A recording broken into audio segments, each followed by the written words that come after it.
ton nom, comme une tour qui a ton nom,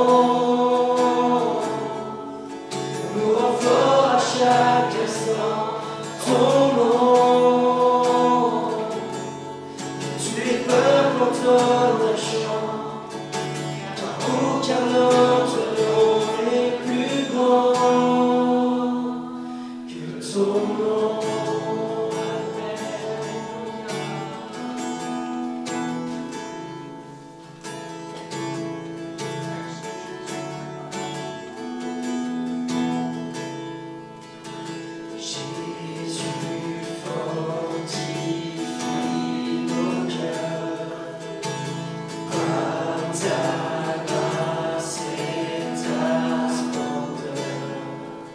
Car c'est en toi que nous prions, viens glorifier ton nom,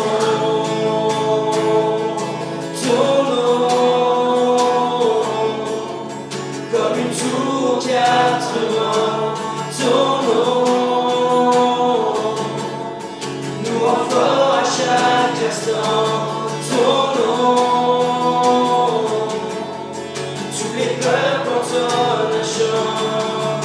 Car aucun autre nom n'est plus grand que ton nom, comme une tour qui a ton nom, nous renfort à chaque instant, ton nom, tous les peuples entonnent un chant, car aucun autre nom n'est plus grand que ton nom.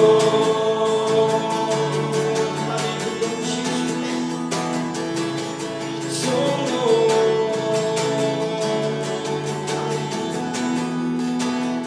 Alléluia, Seigneur, il n'y a pas d'autre nom comme le tien, Seigneur, il n'y a pas d'autre nom sous la terre, sur le ciel qui t'a été donné.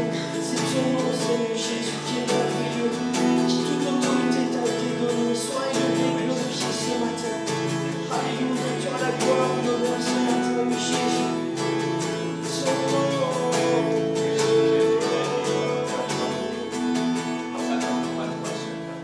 Ton nom. Comme une tour qui a ton nom, nous renfort à chaque instant, ton nom, tous les peuples entonnent un chant, car aucun autre nom n'est plus grand que ton nom, comme une tour qui a ton nom, nous renfort à chaque instant, ton nom, tous les peuples entonnent un chant, car aucun autre nom n'est plus grand que ton nom.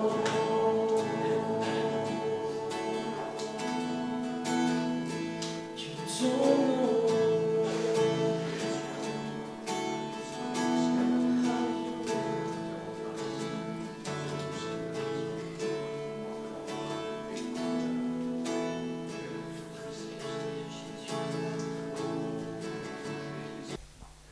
Bonjour à tous, même ceux pour qui le réveil a été dur. C'est difficile les vacances. Seigneur, ta grâce, on est heureux de se retrouver ensemble dans la maison du Seigneur, de pouvoir passer ce temps aussi à l'écoute et au partage de sa parole. Ce que nous allons faire tout de suite, on va essayer de garder un petit peu capturé avec nous aussi les enfants. Hein. Voilà, je vais parler de choses qui sont très importantes pour nous tous ce matin, de la part du Seigneur, et de nous faire réaliser des choses qui sont fondamentales vraiment dans nos cœurs et dans nos vies. Alors, Le premier verset que j'ai sur mon cœur pour partager avec vous ce matin se trouve dans l'évangile de Jean, au chapitre 21 et au verset 18. C'est un moment particulier où Jésus va s'en aller dans le ciel. Il envoie son esprit qui est là à l'œuvre. Nous savons que le Seigneur Jésus a fait des choses extraordinaires, magnifiques dans la vie des hommes, des femmes. Et ses disciples ont vu et vécu et partagé et fait aussi ces choses avec lui. Mais quand Jésus s'en va, en quelque sorte, il passe le relais. Et en nous passant le relais, eh bien, il y a des choses qui sont super importantes, très intéressantes. Parce que Jésus nous a dit que non seulement nous ferions les choses qu'il a faites, mais que nous en ferions aussi de plus grandes. Et c'est une grande bénédiction, cela évidemment, mais on va découvrir ensemble aussi que ça ne se passe pas n'importe comment et que c'est important pour faire les œuvres de Jésus de se laisser visiter et transformer par son esprit. Et Jésus a donné des paroles à plusieurs de ses disciples, et une tout à fait particulière à Pierre. Tout le monde connaît un petit peu l'apôtre Pierre, qui est quelqu'un de forte personnalité, et qui agit, parle, intervient. Il a souvent une position assez humaine, volontaire. Parfois, il surpasse un peu ses forces. Il pense qu'il a plus de capacité que c'est en réalité. Ça nous arrive aussi. Nous avons la tendance, nous, les êtres humains, parfois à croire que nous sommes plus forts que la réalité, ou alors moins forts que la réalité. Mais Dieu va nous aider à découvrir quelque chose, c'est que nous sommes ni plus forts, ni moins forts, mais que la réalité, c'est son esprit qui va nous aider à le vivre. Et que sans son esprit et son inspiration, nous ne pouvons rien faire pour le Seigneur. Amen. Et alors, à ce moment-là, nous savons que Pierre avait renié Jésus, il pensait être capable d'aller jusqu'à la mort avec lui, mais il ne l'a pas été. Nous connaissons donc son tempérament, sa personnalité. Et Jésus lui dit quelque chose tout à fait particulier.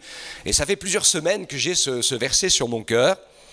Et il lui dit, en vérité, je te le dis, quand tu étais plus jeune, tu te saignais toi-même, c'est-à-dire tu te préparais, tu mettais ta ceinture et tu allais où tu voulais.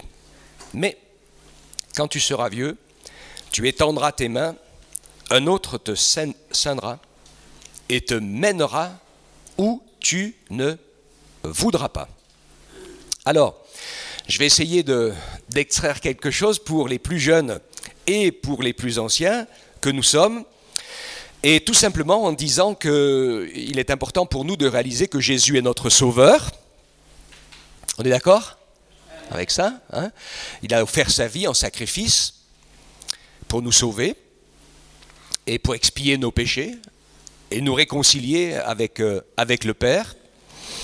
Mais nous découvrons aussi, et c'est important, que Jésus veut que nous soyons, qu'il soit notre Seigneur. Et donc que nous soyons ses disciples. C'est-à-dire que nous marchions avec son aide sur le chemin qu'il nous a tracé aux uns et aux autres. Comme je le dis souvent, et je pense que c'est important, les bénédictions que Dieu nous a promises dans sa parole, ou qu'il nous a promises par son esprit, de manière personnelle, particulière parfois, et je l'espère, je le crois, Dieu dépose des choses personnelles dans nos cœurs, eh bien ces choses vont se réaliser à une condition.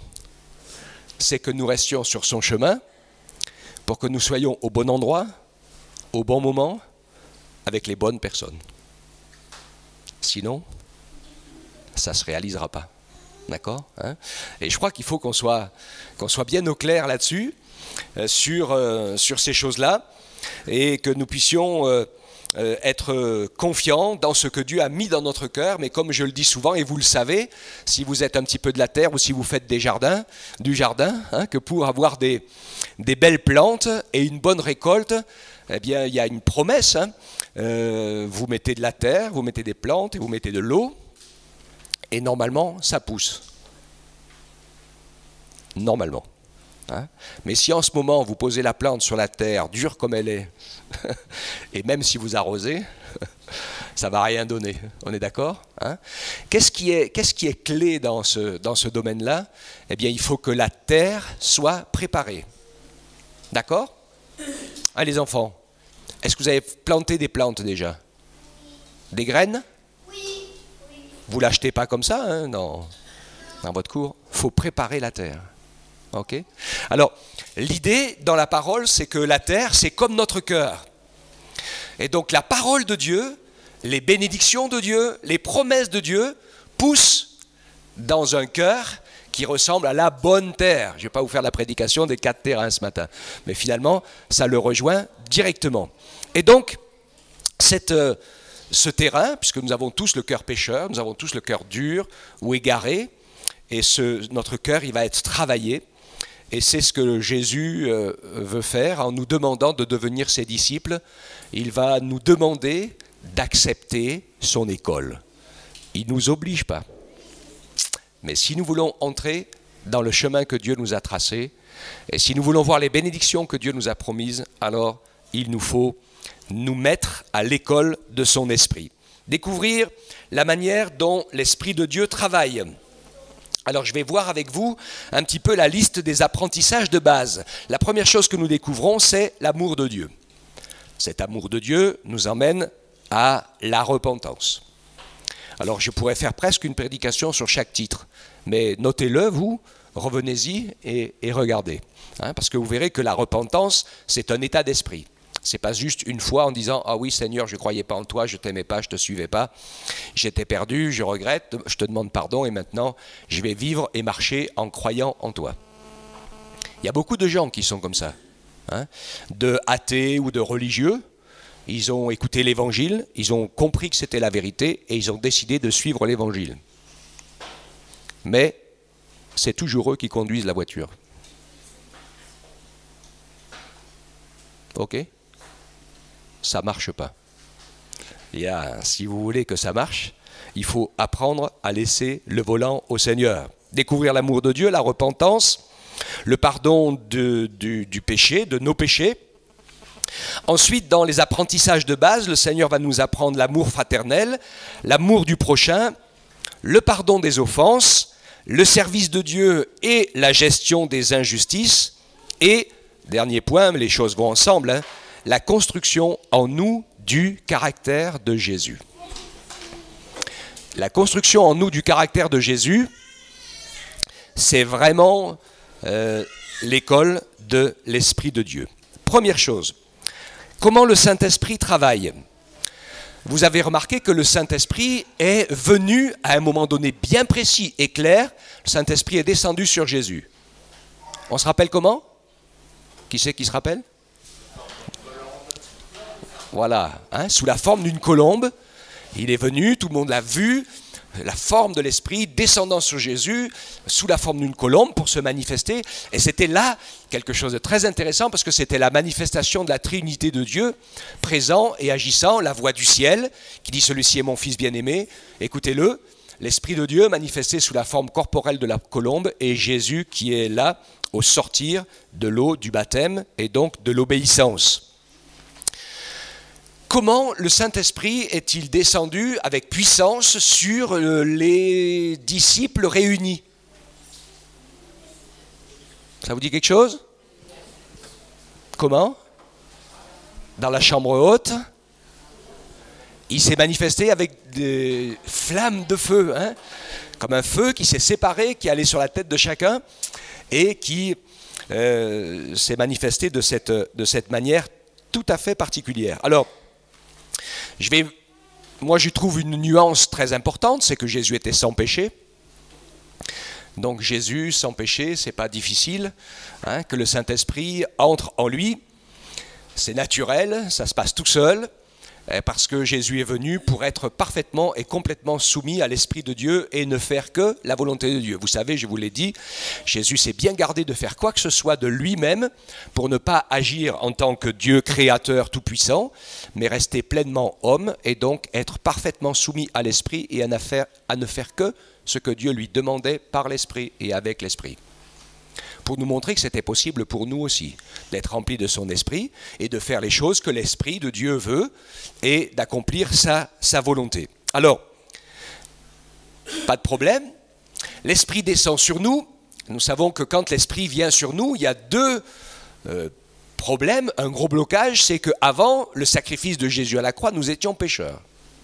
Donc l'Esprit Saint ne pouvait pas rentrer en nous. C'est pour ça que même les prophètes de l'Ancienne Alliance étaient revêtus de l'Esprit, un peu comme les scarabées avec un squelette extracorporel, je ne sais plus comment on appelle. C'est un peu un nom comme ça, il y a un nom particulier, hein, un exosquelette. Okay, hein. Donc l'Esprit de Dieu agissait comme ça, pour une sorte de s'emparer d'eux et de leur faire dire des choses, agir, écrire, aller, etc., etc.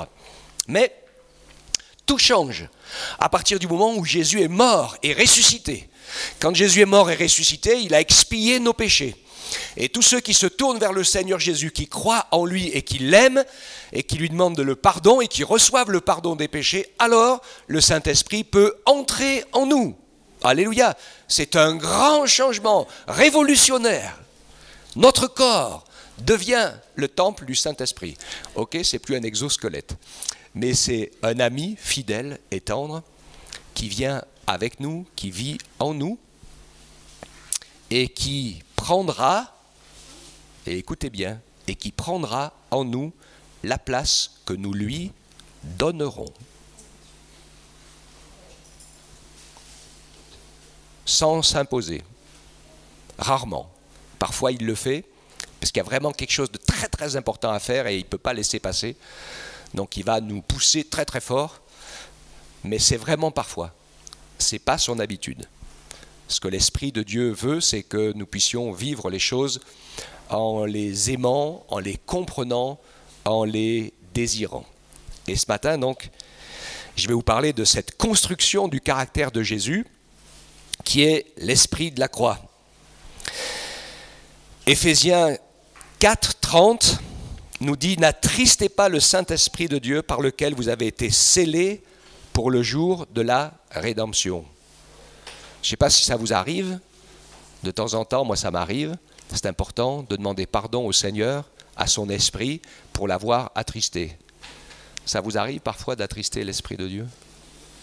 Bon, ça va, je ne me sens pas trop tout seul. Hein?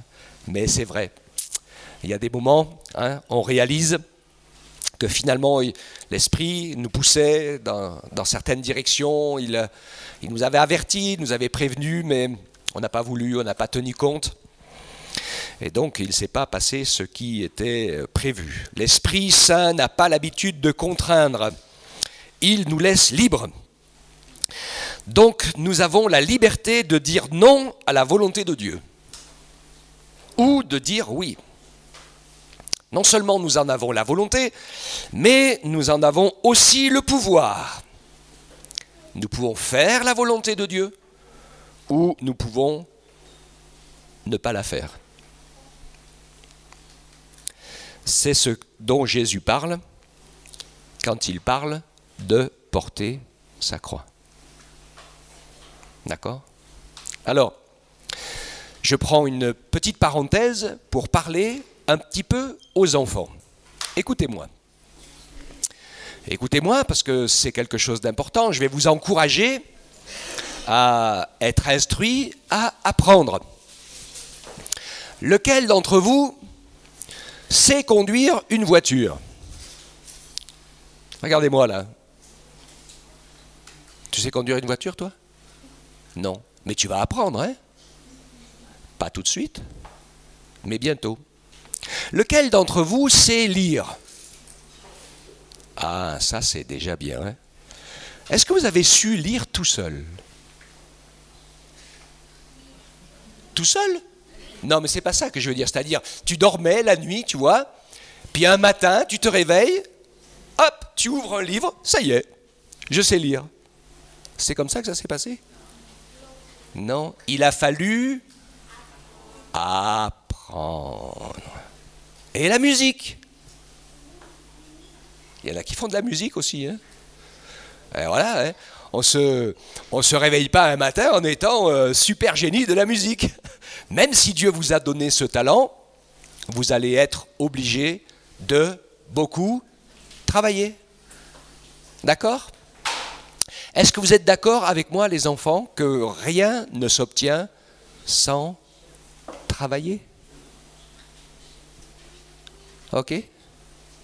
Ouais? Alors, je voudrais vraiment vous parler de la part du Seigneur ce matin, parce que c'est très important. Nous vivons dans un pays où on fait croire aux enfants que tout le monde est à votre service. C'est un peu ça, hein? C'est l'enfant roi. Moi, je ne suis pas d'accord, et le Seigneur, il n'est pas d'accord non plus. Ni l'enfant n'est roi, ni l'homme, ni la femme. Il n'y a qu'un seul roi, c'est Jésus. Et tous les autres, nous sommes des serviteurs du Seigneur ou de sa cause. Et dans notre vie, quand il nous faudra travailler, à un certain moment, nous serons les serviteurs de quelqu'un. Notre patron, pas ses esclaves, mais on doit faire le boulot pour lequel il nous embauche. D'accord? Hein? Et donc, je voudrais que vous sachiez et encouragez vos parents et vous encouragez à faire des choses, à apprendre à travailler, à vous occuper aussi de la maison, au minimum de votre chambre, de vos affaires, apprendre à ranger, aider pour faire la cuisine, aider pour mettre la table, aider pour faire le ménage. Puisque vous mangez comme les autres, vous salissez comme les autres. Non? C'est pas ça? Non? Non, vous mangez pas, vous salissez pas, vous n'existez pas. Non, on est tous... Alors, nous devons savoir qu'il n'y a pas de raison que les parents soient vos esclaves. Ça ne marche pas comme ça, hein? Chacun doit faire sa part de boulot. Alors c'est vrai qu'il y a eu une époque où les gens étaient beaucoup à la campagne et il y avait tellement de boulot à la campagne que tout le monde avait obligatoirement du boulot à faire. Les uns devaient rentrer du bois, les autres devaient donner à manger aux poules, les autres devaient aller au jardin, etc., faire les conserves, parce que sinon, si tout le monde ne s'y mettait pas, eh bien, au cours de l'hiver, on vivait une expérience très très très désagréable dont on parle encore aujourd'hui, qui s'appelle la faim des haricots. Ça voulait dire la fin des haricots? Ça veut dire qu'on avait mangé toutes les réserves de l'été, mais que l'hiver n'était pas fini. Et là, il y avait des gens qui mouraient de faim. Ok? Alors, ce n'est pas tout à fait pareil aujourd'hui. C'est pas tout à fait si vital, mais je voudrais, les enfants, que vous ouvriez les yeux et que vous preniez conscience que même si aujourd'hui c'est pas tout à fait pareil par rapport à la nourriture, c'est plus comme ça, mais que la nécessité de travailler, d'apprendre, de s'obliger à faire des choses qu'on n'a pas envie, c'est quelque chose qui est absolument nécessaire, c'est quelque chose que Dieu regarde. Et vous savez ce qu'il dit dans sa parole? Il dit qu'il est bon pour l'homme de porter le joug dès sa jeunesse.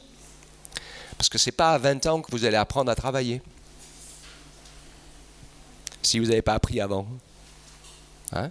Alors après, ça fera que comme dans le monde des sauvages. Si arrivé à 25 ou 30 ans, eh bien, vous n'avez pas d'argent et puis que vous n'avez pas de travail et que vous ne savez pas quoi faire pour en sortir, eh bien, ça fera comme ça faisait à certaines époques, hein, prendre les armes, on tue les gens et on va leur voler tout ce qu'ils ont.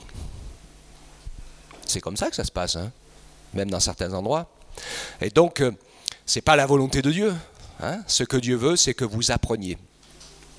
Dieu a besoin de vous, les enfants. Parce que si vous apprenez à apprendre, eh bien, il pourra vous utiliser grandement. Je vous ai parlé de Pierre tout à l'heure. Hein. C'était quelqu'un de très impétueux. Il n'est pas beaucoup allé à l'école. On n'est pas sûr même qu'il savait écrire. Et on pense que les quelques épîtres qui sont dans le Nouveau Testament, il les a dictés et que quelqu'un les a écrits pour lui. Mais l'apôtre Paul était un homme qualifié, il avait beaucoup étudié, il savait écrire, il savait réfléchir, il savait penser, il avait une religion, il était un peu à côté de la plaque par rapport à sa religion, mais quand l'Esprit de Dieu l'a touché, et l'a transformé, il a découvert Jésus, il a rencontré le Seigneur et tout ce qu'il savait faire, il l'a mis au profit des croyants. Et c'est lui qui a écrit la plus grande partie du Nouveau Testament. Il avait la tête qu'il faut, parce qu'il avait appris à apprendre. D'accord? Il n'est pas resté simple et bête à pas savoir quoi faire. Hein. Il est allé très loin. Et Dieu veut que vous, ses enfants, parce que je pense que les enfants, puis je vous parle à tout le monde aussi, hein, mais particulièrement les enfants, parce que souvent nous, si je parle de moi, de plusieurs d'entre nous, finalement on arrive un peu à la fin. Je ne suis pas très sûr qu'on fasse de grands exploits supplémentaires, mais pourquoi pas, si Dieu le veut. Hein. Mais finalement, ceux qui ont la capacité d'aller plus loin, aujourd'hui, c'est vous les enfants. Parce que demain, c'est vous qui vous occuperez de l'Église, c'est vous qui prêcherez l'Évangile, c'est vous qui annoncerez la parole, c'est vous qui serez les témoins, c'est vous qui montrerez que Dieu est grand, fort, puissant et intelligent. Et pour montrer tout ça, l'être un peu, ça rend bien service. On est d'accord? Alors ça demande des sacrifices. Ça demande d'accepter de faire des choses qu'on n'a pas envie de faire, parce que c'est ça en fait l'esprit de la croix, quand je disais tout à l'heure qu'on peut dire oui ou on peut dire non.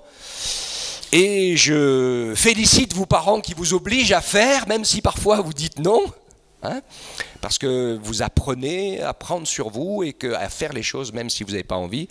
Et ça c'est tout à fait fondamental, parce que c'est l'esprit de la croix.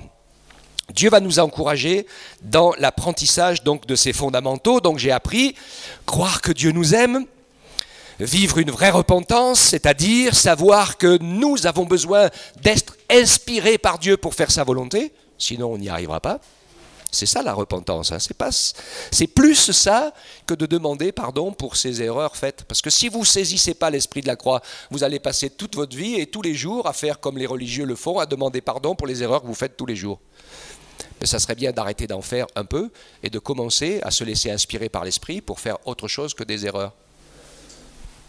Pour que Dieu puisse nous utiliser. D'accord? Ouh, je vois que tout le monde est pensif. Hein. Oui, porter sa croix. Hein? Dieu nous permet d'avancer ainsi.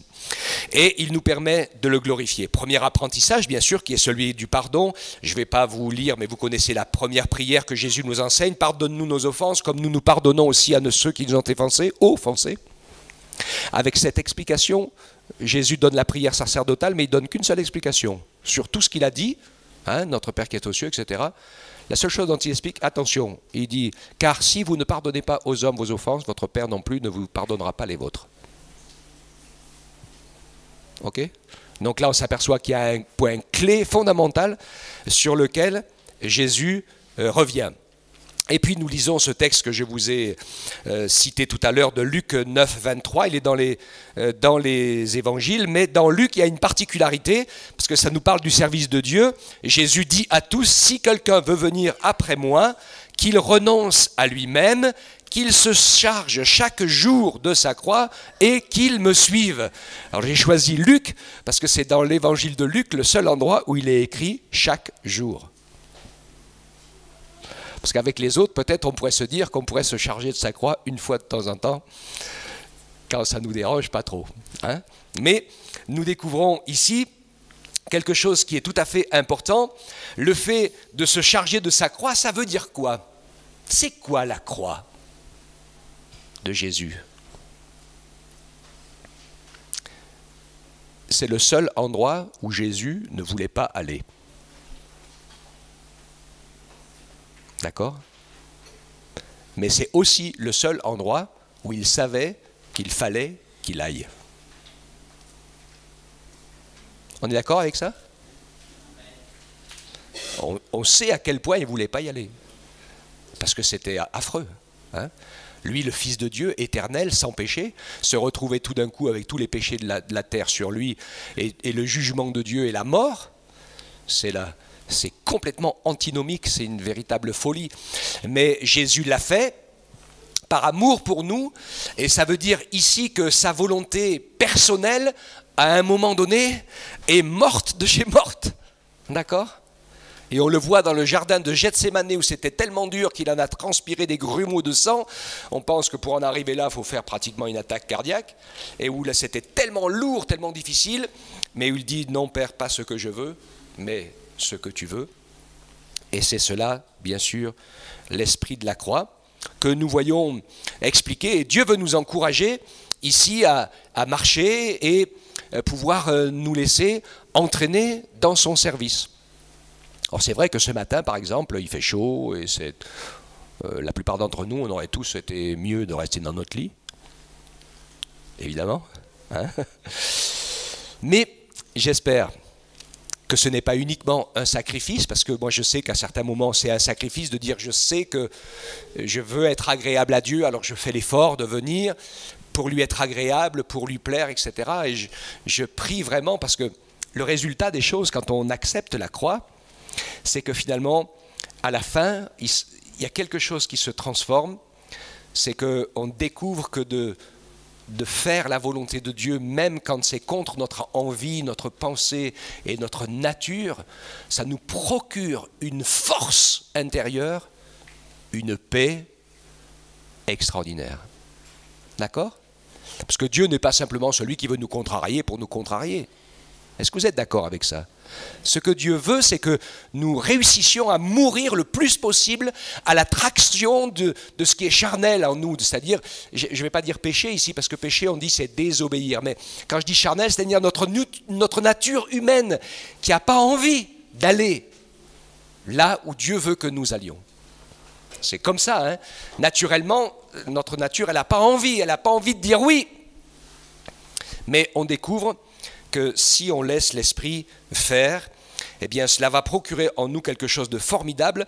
Et on le lit dans Philippiens 2, 4 à 8. On découvre que Jésus il a vécu la même chose, c'est vraiment extraordinaire. Que chacun de vous, au lieu de considérer ses propres intérêts, considère aussi ceux des autres. C'est une grande motivation, ça. Ayez en vous les sentiments qui étaient en Jésus-Christ. Le Seigneur Jésus a toujours fait passer nos intérêts avant les siens. Hein, sinon il ne serait pas venu, il serait resté au ciel. Mais il n'était préoccupé que par une seule chose, c'est nos intérêts. Nos intérêts éternels. Est-ce que vous le croyez cela ? Amen. Nos intérêts terrestres. Et ce n'est pas que Dieu ne veut pas, par exemple, que nous soyons riches. Mais s'il sait que pour quelqu'un d'être riche, ça l'empêchera d'aller au ciel, il vaut mieux pas qu'il y soit. Comprenez ce que je veux dire ? Nos intérêts. Nos intérêts qui est de... Je vais pas le redire, mais je sais qu'à la rentrée, je vous referai les messages sur comment réussir à accepter sa vie d'église. Quand on voit cette interdépendance en Dieu lui-même, hein, on comprend pourquoi c'est important pour nous de laisser la volonté de Dieu se faire. Donc, ayez en vous les sentiments qui étaient en Jésus-Christ, qui exista en forme de Dieu, n'a pas regardé son égalité avec Dieu comme une proie à arracher, mais il s'est dépouillé lui-même en prenant une forme de serviteur, en devenant semblable aux hommes, il est paru comme un vrai homme, il s'est humilié lui-même, se rendant obéissant jusqu'à la mort, même jusqu'à la mort de la croix. Et quand vous lisez la suite, je n'ai pas trop le temps ce matin, mais vous lisez la suite et vous verrez que Dieu l'a souverainement élevé et qu'en ayant accepté d'être le plus petit des derniers, au bout du jugement de tous nos péchés, il a accepté d'être au fond. La parole de Dieu nous dit que Dieu l'a souverainement élevé, que son nom est au-dessus de tout nom et qu'il n'y a personne de plus grand que lui dans le ciel et sur la terre. Humiliez-vous sous la puissante main de Dieu et il vous élèvera au temps convenable. Hein? Et parfois c'est bien sûr humiliant de renoncer à sa volonté ou d'accepter la volonté de Dieu pour nous, mais notre modèle c'est Jésus. Et Dieu veut nous encourager. C'est un combat dans lequel le Seigneur veut nous entraîner et vraiment j'ai eu ça sur mon cœur quand j'ai préparé ce message et je me suis rendu compte que pour beaucoup la vie chrétienne est difficile et pour certains la vie chrétienne est difficile presque toute leur vie. Pourquoi ? Eh bien parce que il se peut que nous continuons à vivre ce combat difficile qui est de résister à l'esprit de la croix et à la volonté de Dieu. Donc tout est lourd, tout est difficile. À chaque fois, c'est de nouveau une crucifixion. Vous comprenez ce que je veux dire ? Parce que tout le temps, on est en train de batailler. Et la parole de Dieu que j'ai pour toi ce matin, de la part du Seigneur, c'est « Rends les armes ». Arrête de batailler à chaque chose, sur chaque point nouveau qui sort et chaque chose que le Seigneur te demande, sinon tu vas passer toute une vie de galère, une vie chrétienne dure parce qu'on sera toujours le combat entre la chair et l'esprit. Ça l'est toujours, hein. Je ne vais pas dire que c'est fini, ça l'est toujours. Mais il y a un moment, je crois qu'il y a un moment où, eh bien, l'esprit peut prendre le dessus. Je vais prendre un exemple tout bête et tout simple, qui est l'exemple du ballon de baudruche. Notre cœur, parfois, il est comme un ballon de baudruche. Et le plus difficile, c'est de le gonfler la première fois. D'accord ? Parce que le caoutchouc fait une énorme résistance. Alors, parfois, on peut être des chrétiens qui sont toujours en train de se laisser gonfler la première fois. Ça gonfle un peu, ça dégonfle, ça gonfle un peu, ça dégonfle. Et ça devient très fatigant à la fin. Hein ? Il y a un moment où l'Esprit de Dieu veut nous dire, laisse l'Esprit souffler, te briser. Et une fois que le ballon a été bien gonflé, après, si on le dégonfle et qu'on le regonfle, c'est plus difficile. C'est beaucoup moins difficile. Ok ? C'est un peu une image simple, hein ? Mais je crois que c'est comme ça que ça peut se passer dans le monde de l'esprit. Et Dieu veut donc nous encourager à laisser ces sentiments qui étaient en Jésus-Christ se manifester et que nous puissions apprendre à lui faire confiance. N'ayez pas peur. Souvent on a peur de perdre, on a peur de mourir, on a peur qu'on nous enlève, on a toutes sortes de peurs. Et même beaucoup de gens ne viennent pas à l'évangile parce qu'ils se disent « Oh là là, quand je serai chrétien, il y a plein de choses que je ne pourrai plus faire. » Pourquoi faites-vous ces choses ? Pour rechercher du bonheur, de la paix, du plaisir. Mais, je vais vous donner un secret. Quand on a découvert que le bonheur, la paix et le plaisir que nous donne le Seigneur dans la communion du Saint-Esprit est 100 fois plus grand que tous les autres, on est d'accord avec ça ? C'est pas difficile de lâcher. Il n'y a que celui qui ne sait pas. Il dit non, je ne vais pas lâcher parce que j'aurais plus le droit. Oh, j'aurais plus le droit de faire ci, j'aurais plus le droit de faire ça. Mais si, tu as toujours le droit de le faire. Il n'y a pas de souci. Mais quand tu auras découvert meilleur, tu ne le referas plus. Ok ? Hein ? Si j'ai trouvé, au lieu d'un vélo où il faut que je pédale à fond pour être à l'heure au boulot, que j'ai une mobilette ou une petite moto, hein, ou une voiture, eh bien, je ne vais pas revenir au vélo, sauf s'il y a des bouchons. Hein. Ça, c'est la chanson de Gilbert. Hein. Mais sur le principe, hein, eh bien, j'ai trouvé quelque chose qui est tellement mieux, qui va tellement plus vite. Et après, eh bien, on prend l'habitude de dire « Seigneur, oui, j'ai déjà expérimenté. Je sais qu'à chaque fois que je résiste, ça se passe mal. À chaque fois que j'ai peur de perdre, à chaque fois que je ne veux pas, mais je sais que si je te laisse faire, si je suis comme mort dans certaines choses, eh bien tout devient bénédiction. » La formation de notre caractère, Dieu veut nous apprendre que sa volonté passe avant la nôtre. Et dans nos actes, que nous apprenions à faire passer sa volonté avant la nôtre. Et après, ce que Dieu veut, ce n'est pas pour nous obliger, ce qu'il veut, c'est nous apprendre pour que notre volonté devienne comme la sienne. Ah, en fait, la clé, c'est ça. C'est que notre cœur et notre volonté se laissent transformer et que nous ayons les pensées qui étaient en Jésus pour devenir ses amis. Alors la bonne nouvelle que j'ai pour chacun d'entre nous ce matin, nous pouvons rester ses esclaves ou ses serviteurs, comme le fils aîné, qui était dans la maison de son père, et qui servait tout bien, et il y avait quelque chose de fondamental qu'il n'avait pas compris. Parce que vous connaissez l'histoire, hein, tout le monde connaît l'histoire du fils prodigue et du fils aîné. Alors on parle beaucoup du fils prodigue, c'est très intéressant. Hein. Alors le fils prodigue, je ne vais pas m'étaler sur son péché, mais en fait le fait de pécher et de faire le contraire de la volonté de son père et de revenir avec un esprit de repentance, l'a brisé avec l'esprit de la croix en disant mais moi je suis prêt à être un serviteur, je ne demande rien, la seule chose c'est que je sais qu'il n'y a pas de meilleur endroit que d'être dans la maison de mon père et que même si je suis traité comme un serviteur dans la maison de mon père, je serai plus heureux que n'importe où ailleurs. Il ne voulait plus rien, il avait tout eu, ça l'avait amené à la misère, il ne voulait plus rien, juste être dans la maison de son père. D'accord ? Et donc il a compris l'esprit de la grâce. Le fils aîné, qui est jamais parti de la maison et qui a servi, il manifeste l'esprit religieux. Il fait des œuvres pour mériter la grâce de son père et il attend que son père fasse des choses. Et souvent, Quand on a cet état d'esprit religieux, on ne l'avoue pas, mais on n'est souvent pas très content avec Dieu. On dit, oh Seigneur, j'en fais des choses, hein, et tu ne me bénis pas beaucoup. Hein. Ouais. Si, parfois, ça nous traverse l'esprit, ça nous traverse la pensée. On voudrait plus que ça. Et là, le père, il dit, tu m'as même pas donné un chevreau pour que je me réjouisse avec mes amis. Lui, il a tout pris, sa part, il a tout mangé. Moi, tu m'as jamais rien donné. Et on dirait que son père, il tombe du 4e étage, il lui dit, mais pourquoi tu me dis une chose pareille? Pourquoi tu m'as jamais rien donné? Il me dit, mais tout ce que j'ai, c'est à toi. Vous avez compris la nuance? Si tu voulais faire la fête et prendre un chevreau pour faire la fête avec tes amis, je ne vois pas pourquoi tu as besoin de me le demander, tu n'as qu'à le prendre. Les chevreaux, ils sont autant à toi qu'à moi. D'accord?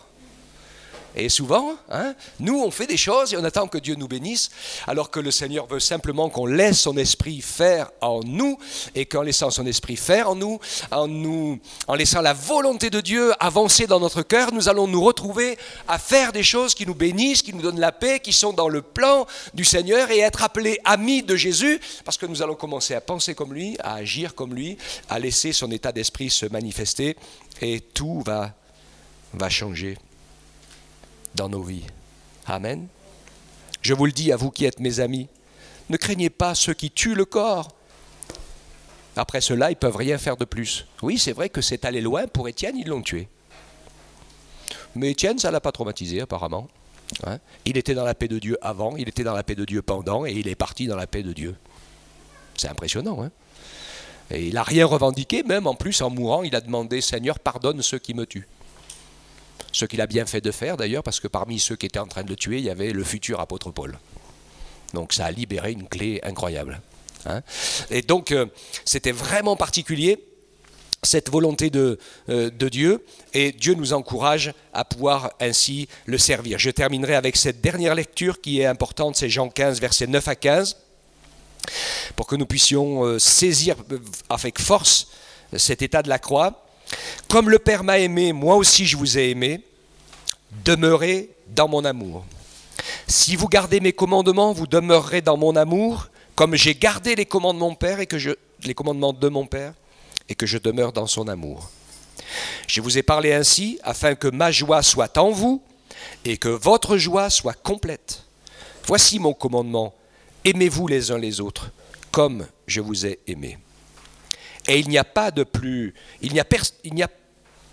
pour personne de plus grand amour que de donner sa vie pour ses amis. Vous êtes mes amis, si vous faites ce que je vous commande. Je ne vous appelle plus serviteur, parce que le serviteur ne sait pas ce que fait son maître. Je vous ai appelé ami, parce que tout ce que j'ai appris de mon Père, je vous l'ai fait connaître. Amen.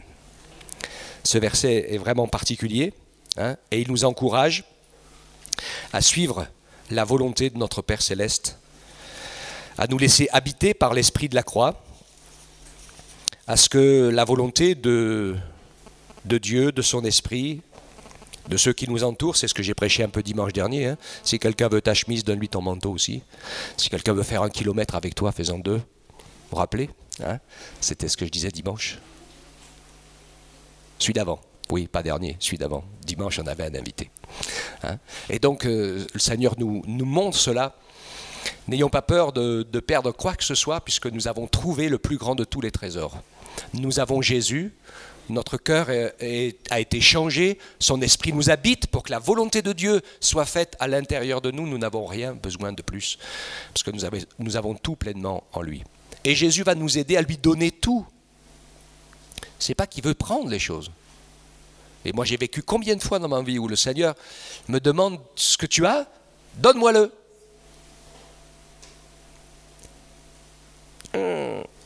C'est difficile, hein? Mais ce n'est pas parce qu'il le veut. Lui, il a besoin de rien. La seule chose qu'il veut, c'est nous faire vérifier que ce qu'on a, ce n'est pas plus important que lui. D'accord? Parce que si Dieu dit, par amour pour moi, donne-moi ça. Et je dis, non, Seigneur, je ne le donne pas. C'est comme le jeune homme riche. Vous vous rappelez, hein, l'histoire du jeune homme riche. Jésus lui a dit, ben bon, apparemment, tu as tout bien religieusement fait. Tout va bien, très bien, il te manque juste une seule chose. Va vends tout ce que tu as, donne tes biens aux pauvres en les distribuant, puis viens et suis-moi. Et là, hop, il s'est arrêté. C'est pas que Jésus avait besoin de tous ses biens, hein. La seule chose que Jésus voulait lui montrer, c'est que finalement, lui qui posait la question de savoir comment il faut faire pour avoir la vie éternelle, il voulait bien avoir la vie éternelle à condition que ça lui coûte rien. Mais Jésus lui a dit, et je vous le dis ce matin, vous voulez la vie éternelle, ça va vous coûter tout. Tout.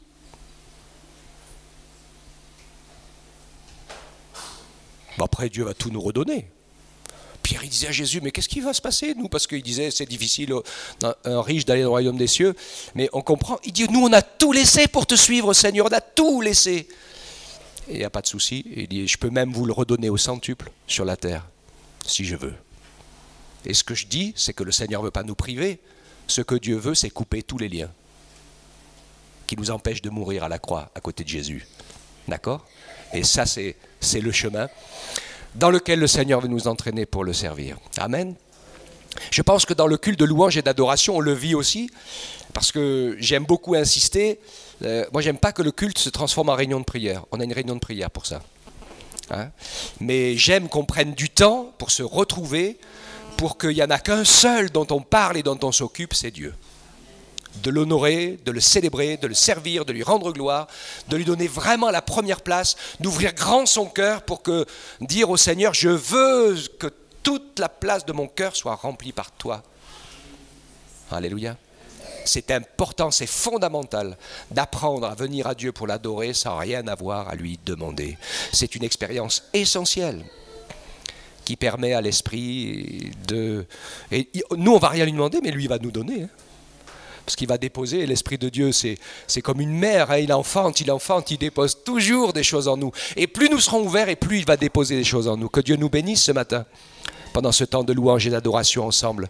Que nous puissions le glorifier, le bénir, que nous puissions lui dire, rentre, prends mon cœur. Aide-moi à faire les choix qu'il faut, même s'ils sont difficiles à renoncer parfois, pour que ton nom soit glorifié. Alléluia. Que ta grâce soit à l'œuvre. Et que tu puisses voir dans mon cœur, un cœur, une âme qui te bénit, qui te célèbre et qui te glorifie. Alléluia, que Dieu nous aide dans cet apprentissage.